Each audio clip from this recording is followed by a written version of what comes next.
meninas! Tudo bom com vocês? Hoje nós vamos continuar a leitura do livro A Experiência da Mesa, da Dev Tyrus, e nós paramos no capítulo 3, então nós vamos continuar a partir do capítulo 4, Lugares de Honra. Então pega o seu cafezinho, pega o seu chazinho, né, e vem ler com a gente, vem fazer parte desse grupo de leitura, que vai com certeza edificar muito a sua vida. E ela inicia esse capítulo, como a gente já falou aqui, né, a Dev inicia os capítulos desse livro sempre contando uma experiência dela para poder fazer uma aplicação sobre o que ela quer dizer. Então, nesse capítulo 4, ela começa falando sobre uma jovem chamada Cecília, né, ou pra gente seria mais ou menos Cecília, né? Que ela era uma menina, uma jovem senhora que se dispôs a auxiliá-la na mansão de mentoria. Porém, quando a Dev convidou ela para estar na casa dela, né, para conhecê-la melhor, ela disse que não queria ir até a casa da Dev porque ela não se sentia digna. E aí a Dev insistiu, né, montou uma mesa linda para ela. E nesse dia ela acabou descobrindo que ela tinha coisas no passado que faziam com que ela sentisse muita vergonha e não se sentisse digna de estar, né, no caso, na casa da Dev, ou até mesmo de fazer outras coisas. Ela não se sentia digna pelo que ela havia feito no passado, que era um passado marcado por drogas, né, por violência, por coisas que não são coisas, né, que a gente poderia recordar de forma memorável. Então ela não se sentia digna. E a Dev ali, né, tratou dela, e a partir daquele dia ela começou a colocar em prática também na casa dela os princípios da mesa, e a partir daí a vida dela começou a mudar, né? Ela começou a se sentir realmente como uma pessoa com direitos, né, uma pessoa com deveres a cumprir, e uma pessoa ilibada, uma pessoa que nada iria falar contra a conduta dela. Então é mais um exemplo que ela dá aqui no livro, né, de pessoas que conseguiram vencer através dos relacionamentos na mesa. E aí ela, né, depois de dar esse exemplo, ela começa assim: existe algo de muito poderoso relacionado à mesa.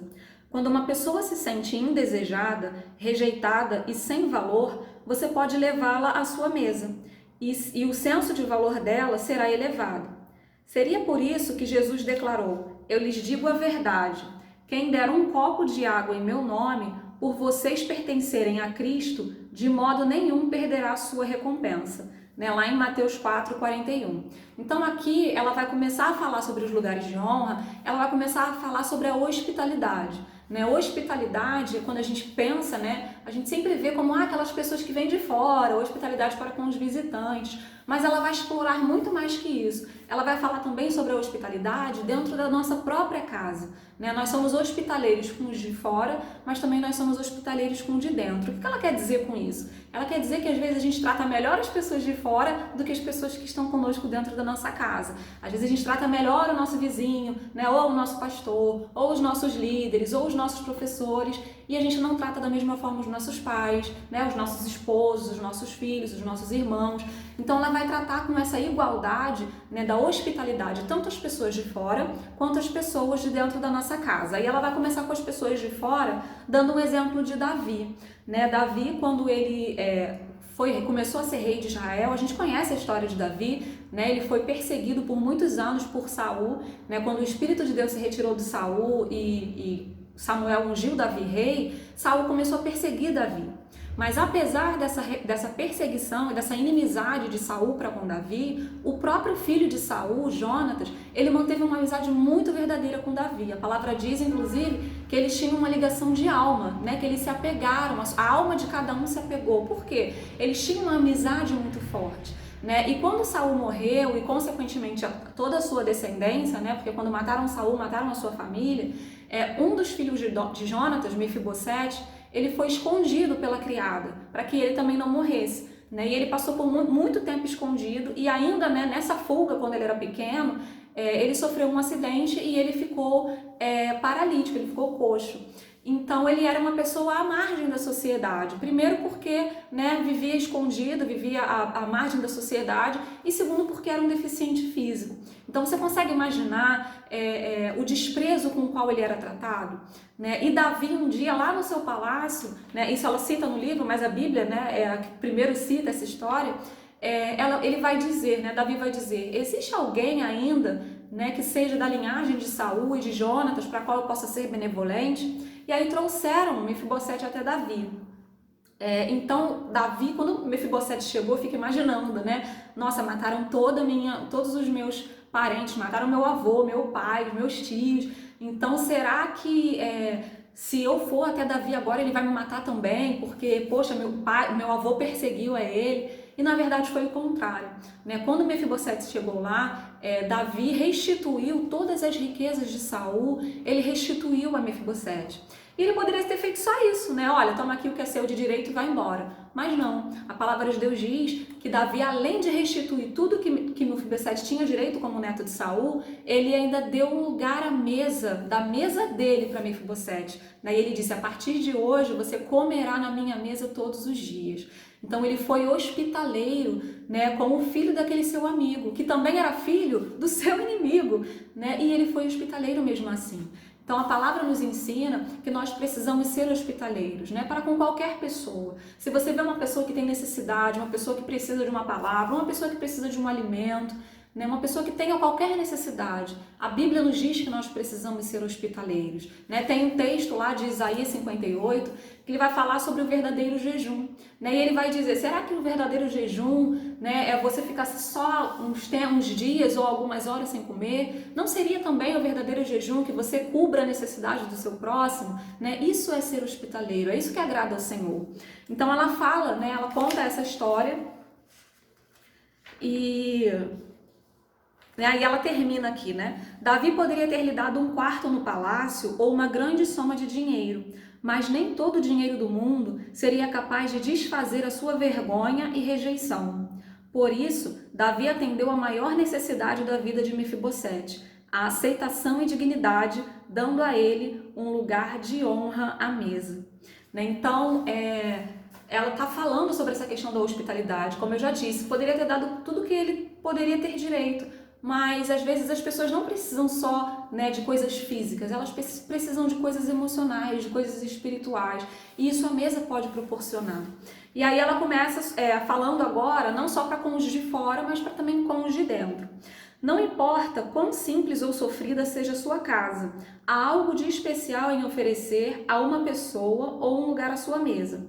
É verdade que você pode encontrar as pessoas num restaurante, mas quando é convidada para ir à casa delas, não é muito mais íntimo e honroso? Isso é verdade, né? Às vezes quando você leva uma pessoa para comer fora, numa pizzaria ou num restaurante, não é a mesma coisa, o impacto não é muito maior do que quando você chama aquela pessoa para dentro da sua casa. Porque todas as vezes que você abre as portas da sua casa para alguém, você não está compartilhando só aqueles momentos e as conversas ou a comida, mas você está compartilhando a sua vida, né? As pessoas, quando elas entram na sua casa, elas não simplesmente vão se alimentar do alimento físico que você vai oferecer, mas elas vão se alimentar da atmosfera de amor e de santidade, de paz que existe na sua casa. E aí ela vai dar um testemunho aqui de uma amiga dela, Vonette Bright, que estava com uns amigos, Bill Fletcher, né, um amigo que eles tinham em comum, e ele estava na cidade deles, né? E aí o marido dela ligou para ela e disse, olha, ele tá aqui, vou levar eles aí para comer em casa. Só que ela tava com a casa toda bagunçada, né? Não tinha comida pronta, a comida tava congelada, acho que ela só tinha hambúrguer na casa dela. E ela fala, não, a gente vai levar eles para jantar. E o amigo não gostou muito. Só que era num dia de segunda-feira e tava tudo fechado. E aí eles voltaram pro hotel sem comer absolutamente nada. E o amigo, na verdade, que estava de visita, que quando eles levaram pro hotel, o amigo falou, não, eu faço questão que vocês venham comer pelo menos no restaurante do hotel comigo. Eles comeram no restaurante do hotel e quando eles estavam saindo, indo embora, o amigo falou assim, fique sabendo, Vonette, que eu preferiria comer migalhas de sua mesa a ir a qualquer restaurante chique da cidade de Los Angeles. E aí ela disse, da próxima vez que vier à cidade, nós o receberemos em casa para jantar. Foi uma promessa. Porém, não houve próxima vez. Bill Fletcher morreu poucos meses depois. Desde então, precisei me lembrar muitas vezes de que não importa se a minha casa é sofisticada ou simples, se a comida é elaborada ou comum, é a hospitalidade que as pessoas apreciam. E aí a Dev continua. A demonstração de hospitalidade começa em casa. Dar a seus filhos um lugar de honra à mesa é uma maneira poderosa de demonstrar que eles ocupam um lugar privilegiado na família. As refeições em seu lar podem ser muito mais que um curto intervalo, no qual seus filhos surgem do quarto para pegar salgadinhos na despensa ou aquecer os restos de comida.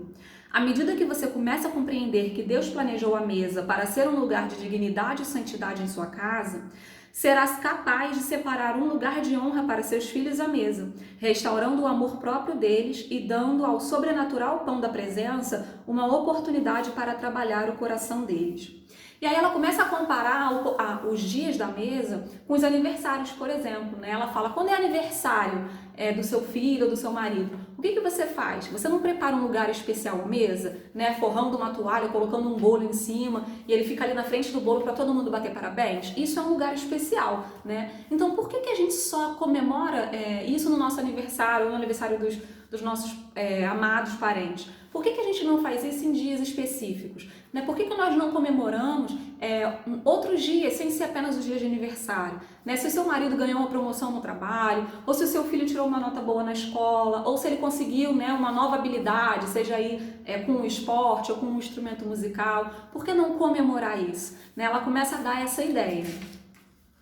E aí ela vai, fala algumas tradições que ela tem, né, que ela tem uma taça especial, né, sempre que os filhos dela, quando crianças, faziam alguma coisa que era digna de comemoração, eles comiam, né, ela colocava a mesa e a taça daquela pessoa, daquele membro da família, era uma taça especial, né, era uma taça grande, assim, acho que de cristal, enquanto todas as outras taças eram iguais, a daquela pessoa era diferente, porque ela estava merecendo destaque naquela noite. Né? Outras também contaram aqui o testemunho na Casa da Virtude, que fazem uma sobremesa especial para aquela pessoa, né? Todo mundo come a sobremesa, não sei, que é pudim. E aí depois do pudim ela vem com um brownie e fala, olha, esse brownie é para fulana, porque fulano hoje fez algo muito memorável.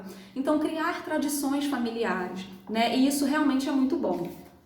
E aí ela fala também sobre tradições culturais, né? Você pode incentivar os seus filhos a conhecerem outras culturas. E aí ela fala, prepare uma mesa de massa, né, com tema italiano. Eu também já fiz isso aqui em casa com as amigas minhas. Posso colocar a foto para vocês. Sirva comida asiática e prepare uma mesa baixa, né, na sala. Sentem-se em almofadas e comam usando hashis. Eu já fiz isso aqui na Casa da Virtude, a gente não comeu na almofada, né, mas a gente comeu na mesa mesmo. E foi uma mesa temática, né, a gente comeu com hashi. Fazer uma festa mexicana, né, façam comidas mexicanas. Para os seus filhos, né, conhecerem outras culturas, isso é legal, né, e vai mostrar para eles que a mesa é lugar de alegria também, não é só aquela obrigação, porque a gente tem muita criança que não gosta de comer, né, então criar pratos coloridos, pratos diferentes na mesa, vai fazer com que os seus filhos tenham um apetite um pouco maior. E vai acabar entrando um pouquinho também na nossa próxima lição, que é o capítulo 5. E aí ela vem para a página 88 falando de um lugar de honra solitário, que é quando a pessoa mora sozinha ou quando a pessoa faz as refeições sozinhas, porque no horário das refeições quem mora com ela possa estar, não sei, trabalhando ou viajando. E aí ela diz assim, se você mora sozinha ou fica sozinha em casa na maioria das noites, eu a incentivo a separar um lugar de honra solitário em sua mesa para você.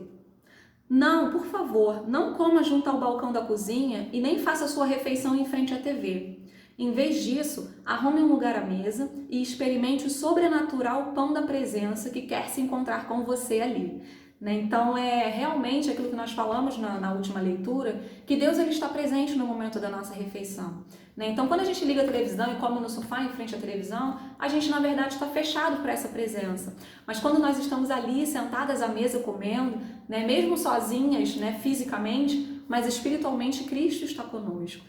Muitas das minhas mensagens, por exemplo, que eu ministro na igreja, elas surgem nesse momento. Quando eu estou sozinha na mesa comendo, às vezes o Felipe está fazendo plantão na igreja e eu não estou trabalhando, às vezes eu estou sentada, eu estou ali, a minha mente está com Deus a todo momento e começam a vir na hora ali anotações e inspirações do Espírito Santo. Então é Deus me mostrando, nos mostrando que nós não estamos sozinhos nesse momento, Ele está conosco. Se nós percebermos a presença de Deus, e ouvirmos abrirmos os nossos ouvidos para isso, nós vamos conseguir perceber sua presença nesse momento.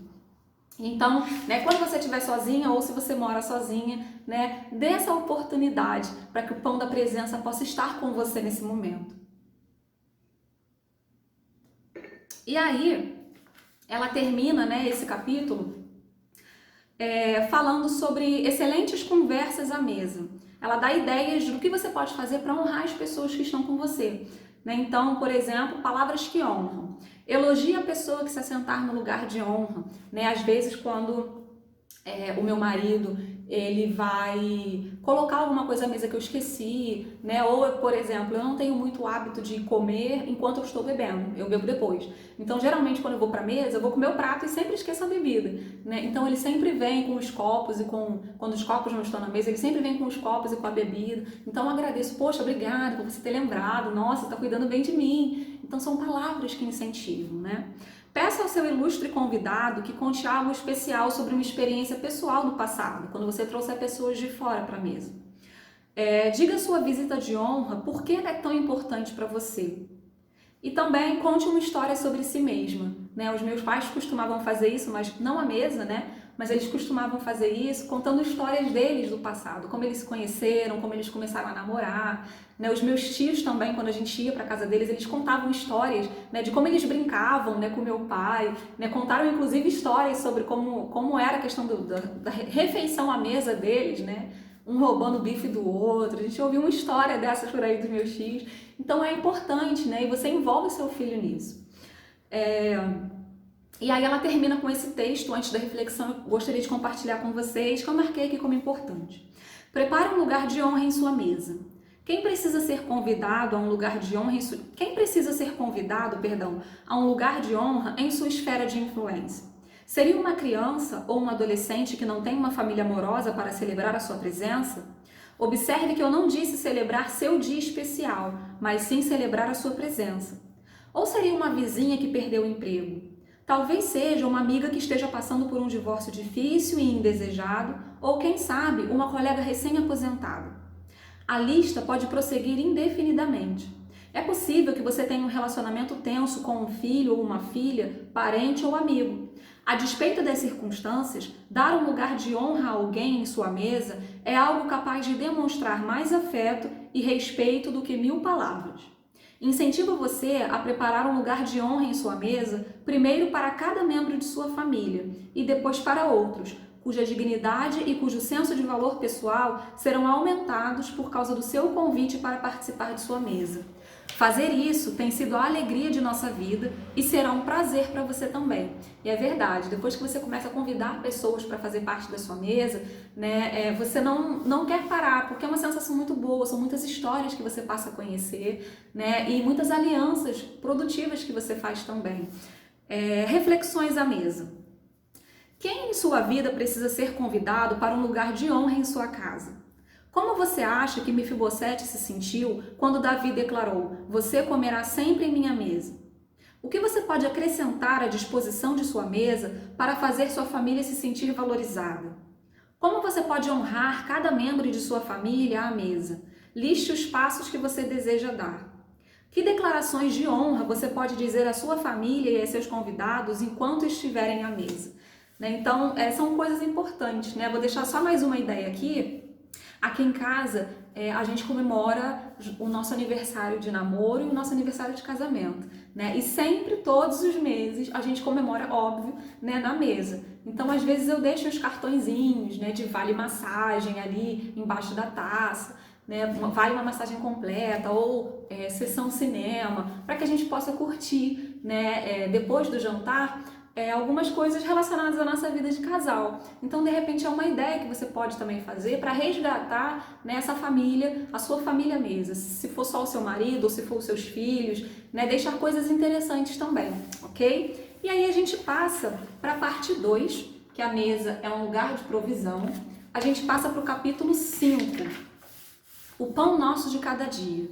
Né? Esse capítulo a gente vai ler de forma muito rápida, porque não é um capítulo que a gente vai se estender muito em explicações, porque ele é mais teórico. Ela vai falar muito sobre dicas nutricionais, né? Ela vai falar sobre alimentação, né? Ela vai dizer como a alimentação é importante. Então tem aqui como você pode montar o seu prato, né?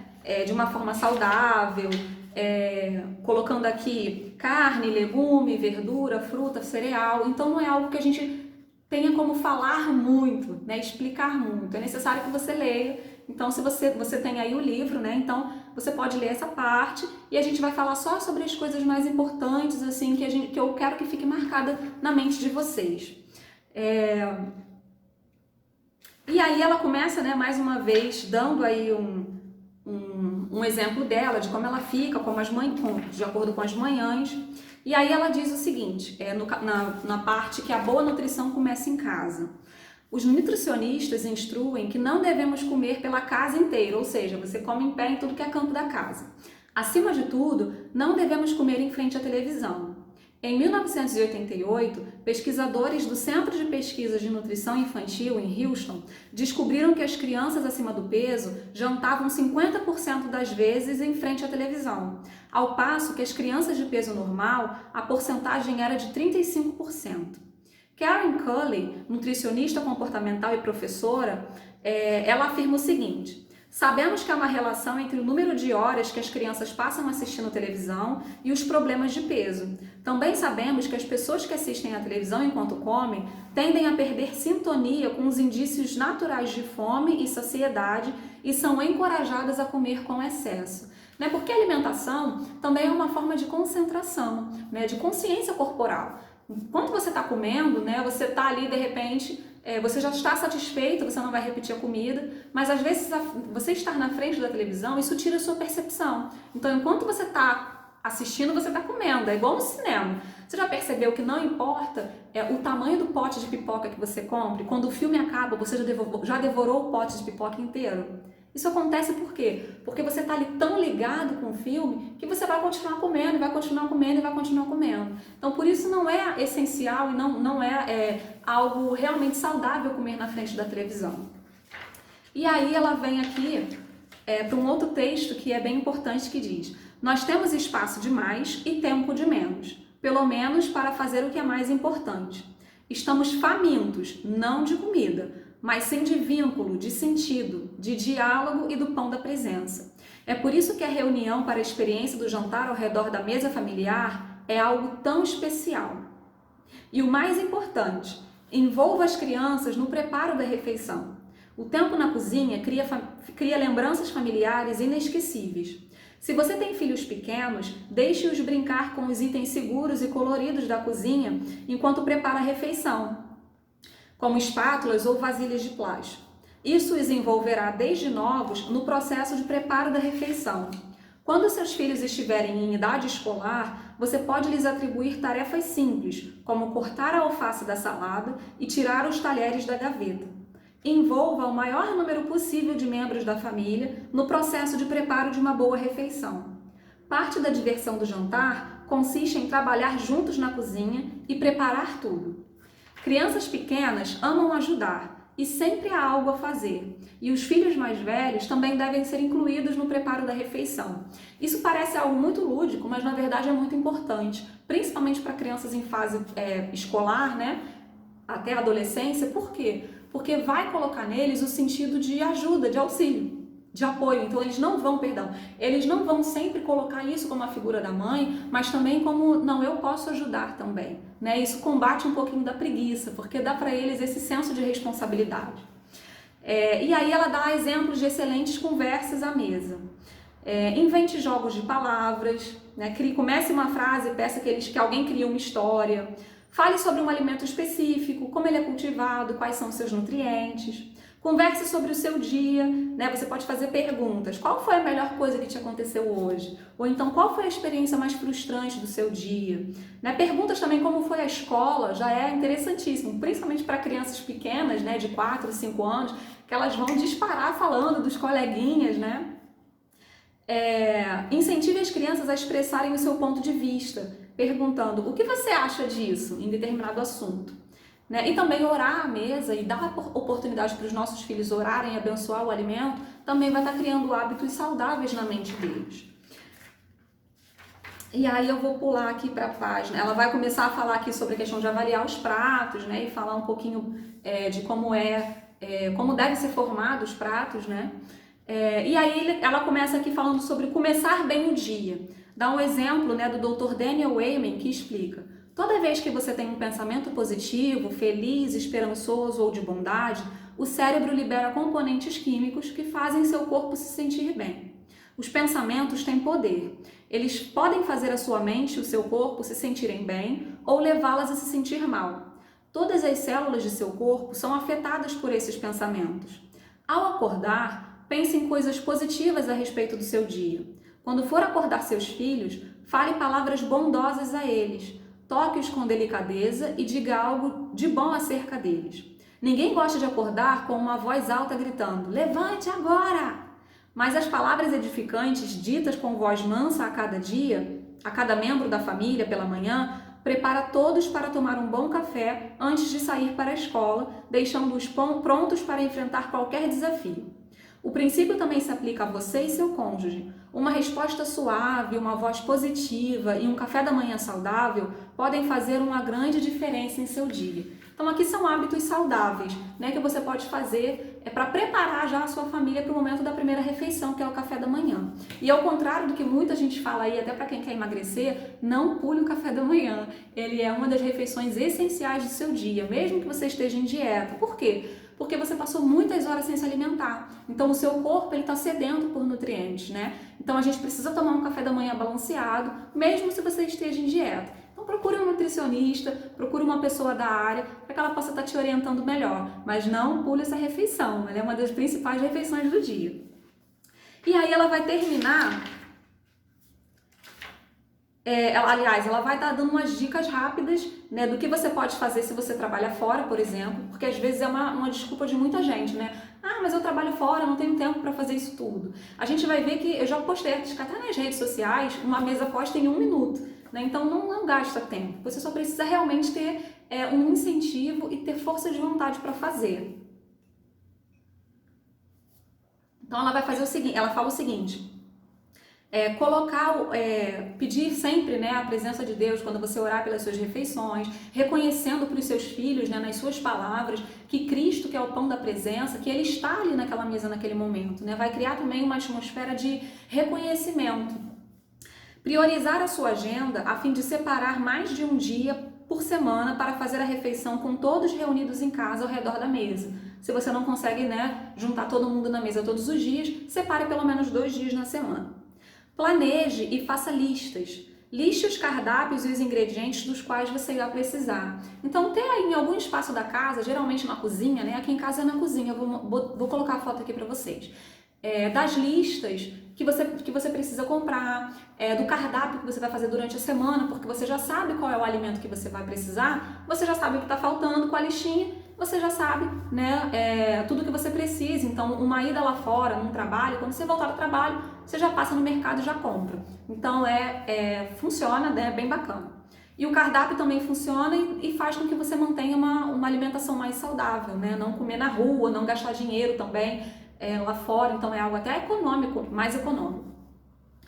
Prepare sua mesa arrumando-a com antecedência, de preferência no dia anterior. Prepare o alimento com antecedência, usando receitas e ingredientes práticos. Aqui em casa a mesa já fica pronta, eu acho que ela tá até ali, não sei se vocês vão conseguir ver por causa da luz, mas aqui em casa a minha mesa ela já fica até posta, então já fica mais fácil, né, só chegou, pum, comeu. E aí ela vai terminar falando sobre dicas da doutora Kim Tyrus, que é uma filha da Dev do Coração, que ela vai dizer como a gente pode manter esse hábito da mesa mais saudável e realmente transformá-lo em algo que não seja feito de forma longa, mas que seja, aliás, de forma, né, muito afastada, mas que seja feita com regularidade. Definir horários, né? Então, caso, a gente já falou isso ontem, caso seu marido chegue em casa depois que todos já comeram, sirva sobremesa para o restante da família quando o pai estiver jantando, para que todo mundo fique sentado na mesa em um momento. Tá? Então, eu já sei o que você está pensando, né? Ah, mas aqui em casa a gente não come sobremesa todos os dias. Gente, até uma fruta pode ser sobremesa, né? Para as crianças que são menores, você pega, por exemplo, uma melancia, né? Tire os carocinhos e coloca cubinho de melancia partidinho, né? Faça aí uma laranja que aliás, é essencial, principalmente após refeições que tenha feijão, né, que é ferro, a laranja, ela aumenta a absorção da vitamina C. Então, se você come feijão, você só está absorvendo ali entre 10% e 16% daquele ferro. Mas se você come uma laranja após a refeição, você já vai absorver aí uns 60% daquele ferro, né? Porque laranja é vitamina C, auxilia na absorção do ferro. Então, são dicas práticas. Quando a gente fala de sobremesa aqui, a gente não está falando de bolo, de pudim, mas mesmo até, né, de frutas que são os essenciais. Planejar, né? Separe alguns minutos para se planejar e fazer as compras a cada semana, principalmente para quem compra fruta e legume, é bom sempre comprar por semana, né? Quando você pensa no que é necessário para uma refeição, pode estocar os itens essenciais em um curto espaço de tempo. E aí ela vai voltar aqui na questão do preparo, de você envolver a sua família no preparo dessa refeição, né? Desde o seu filho até o seu marido. Isso é bom porque os maridos também aprendem, né, algumas coisas da cozinha. Ontem o Felipe aprendeu a fazer iogurte caseiro, né? Sabe, eu gosto de alimentação mais saudável, então ele aprendeu a fazer, é muito fácil. E você pode criar, né, até escolher mesmo receitas fáceis e envolver a família no momento da refeição. E aí, por último, ela vai falar sobre as reflexões da mesa, né? Ela coloca aqui 5 perguntas, você tem um livro aí, eu vou ler apenas a 5ª pergunta. Relacione pensamentos saudáveis que você pode acrescentar às suas refeições para melhorar o seu estilo de vida saudável. Ela vai botar aí perguntas de completar, né? Citar os tipos de pensamento que a gente acabou de falar do Dr. Amy. Então, o que você pode pensar de saudável, né? Quando você pensa nas refeições da sua família, o que você pensa? Como você pode tornar isso mais saudável, ok? Então, essa foi a leitura dos 2 últimos capítulos que nós estamos, que é o capítulo 4 e o capítulo 5. Amanhã a gente está no capítulo 6 e 7 e a gente já está praticamente terminando o livro. Eu espero que você esteja fazendo a leitura regular, né? E aqui a gente vai marcando apenas os pontos essenciais. Eu espero que essa leitura tenha sido muito proveitosa para você e a gente se encontra amanhã. Tchau!